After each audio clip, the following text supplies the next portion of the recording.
दोस्तों, आप देख रहे हैं सत्य की राह न्यूज में ब्रिजेश। आज 21 तारीख है। भारत बंद का आयोजन किया गया। जीएसटी का मामला, आइए इन लोगों से बात करते हैं। क्या कहेंगे आज जो भारत बंदी है?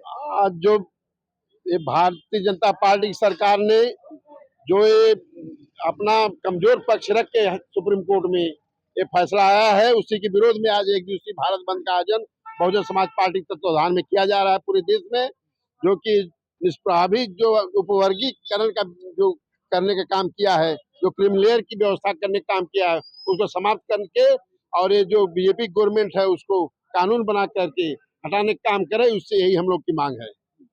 इसलिए पूरा भारत बंद का चल रहा है। क्या कहेंगे इस ये आरक्षण कभी खत्म नहीं होना चाहिए। यह बाबा साहब द्वारा दिया गया अधिकार है जो कायम रहना चाहिए। अगर ये भाजपा सरकार इस पर गलत नीति अपनाती है तो यह उसकी पागल मानसिकता का द्योतक है।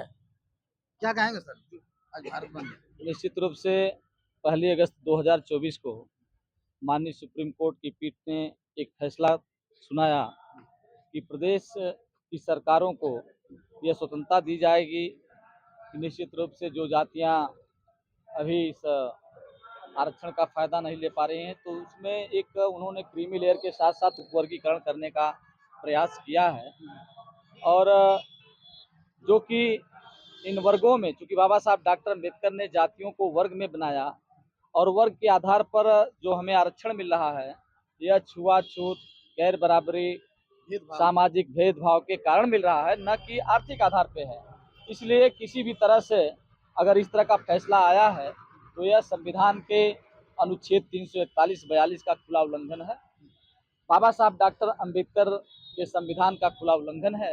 इसलिए आज जो हमारे तमाम दलित संगठन के साथियों ने, देश के सभी SC ST OBC के साथियों ने एक फैसला लिया है कि हम भारत बंद करेंगे और भारत बंद करके इस देश की सरकार को, महामहिम राष्ट्रपति को ज्ञापन देने के पश्चात इस देश की सरकार पर दबाव बनाएं कि एक आपातकालीन सत्र बुला करके, विशेष सत्र बुला करके पार्लियामेंट के अंदर इस कानून को नवीं सूची में डाल करके, संशोधन करके नवीं सूची में डालें, जिससे इसके साथ भविष्य में भी कोई छेड़छाड़ न कर सके। यही आज हमारी मांग है। और आज क्या क्या कार्यक्रम है आप लोग? आज हम सभी लोगों का कार्यक्रम, यहाँ से हम लोग अभी तो तमाम साथी आ रहे हैं, इसके बाद कलेक्ट्रेट जो के सामने जो डॉक्टर अम्बेडकर पार्क है, वहाँ सब लोग इकट्ठा होंगे और वहाँ से हम लोग फिर अग्रसेन चौराहा, बड़ादेव चौराहा और फिर एलवल होते हुए हम लोग मार्च करेंगे पूरे जनसमूह के साथ। और बाजार वासियों से भी, दुकानदार भाइयों से भी अनुरोध करेंगे कि निश्चित रूप से हम आपके भाई हैं, हमारा आपका रिश्ता रहा है, चाहे जिस भी समाज के लोग हैं, हम भी उनके सुख दुख में शामिल हुए हैं, तो उनकी भी जिम्मेदारी है। उनसे हम लोग अनुरोध करेंगे वो भी हम लोगों के समर्थन में कुछ देर के लिए दुकानें भी बंद करें, हमारे साथ 2 कदम चलने का काम करें। इस तरह का हम लोग फिर स्टेट बैंक होते हुए फिर डॉक्टर अम्बेडकर पार्क में एकत्रित होकर के विचार गोष्ठी के बाद माननीय श्रीमान जिलाधिकारी महोदय को ज्ञापन सौंपेंगे राष्ट्रपति महोदय के यहाँ पहुँचाने के लिए। क्या कहेंगे? ठीक।